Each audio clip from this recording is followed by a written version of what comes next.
శివుడు అంటే లింగాకృతిగానే దర్శనమిస్తాడు.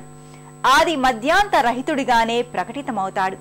కాని సురుటిపల్లిలో అందుకు పూర్తి భిన్నంగా అత్యావతారమూర్తిగా గౌరమ్మ ఒడిలో సేదదీరుతూ శివయ్య గోచరమవుతాడు. క్షీరసాగర మథనం వృత్తాంతం ఇందుకు నేపథ్యంగా చెబుతారు. కృత త్రేతాయుగాల చరిత్రకు సంబంధించిన శైవక్షేత్రాలు రెండూ ఒకే లోగిల్లో ఉండడం ఇక్కడి ప్రత్యేకత. అందులో ఒకటి కృతయుగం నాటి పల్లికొండేశ్వరాలయం కాగా రెండవది త్రేతాయుగం నాటి వాల్మీకేశ్వరాలయం. అనంత శయనమూర్తిగా ఈశ్వరుడు పల్లికొండేశ్వరునిగా దర్శనమిస్తాడు.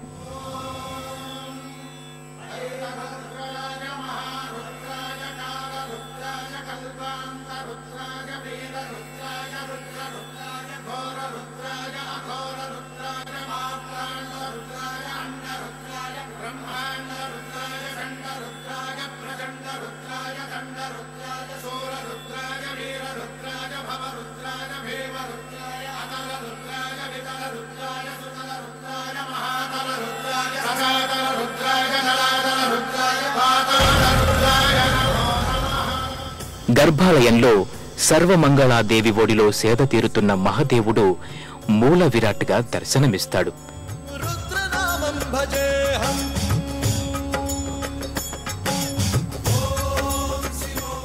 సకల దేవతలు, ఋషులు, సిద్ధపురుషులు భక్తి ప్రపత్తులతో సేవిస్తున్న రీతిలో ఆదిదేవుడు గోచరమవుతాడు.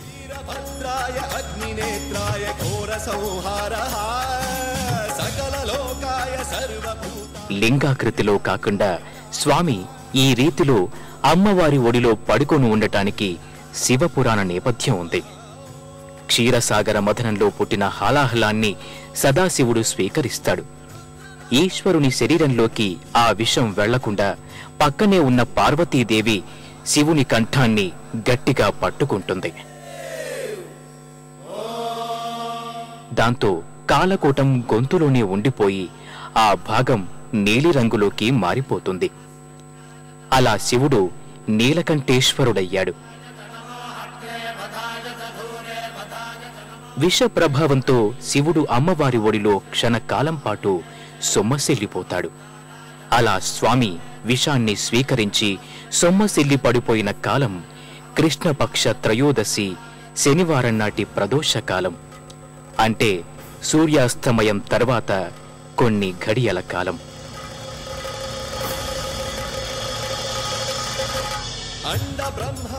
ప్రదోషకాలంలో సొమ్మసిల్లి విశ్రమించిన పరమేశ్వరుణ్ణి తిలకించటానికి సకల దేవతలు స్వర్గం నుంచి తరలివచ్చారని ప్రతీతి. అందుకే ఇది సురులపల్లి, సురకోటిపల్లిగా ప్రసిద్ధిగాంచింది.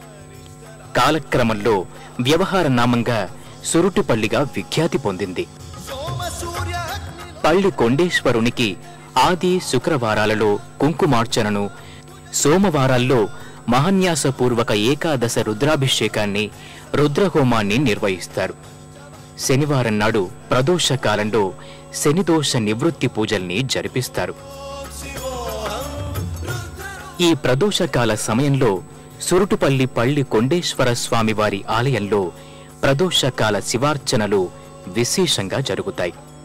శివాలయాల్లో ప్రదోషకాల శివార్చనలకు, అభిషేకాలకు ఈ ఆలయమే నాంది పలికిందని చెబుతారు.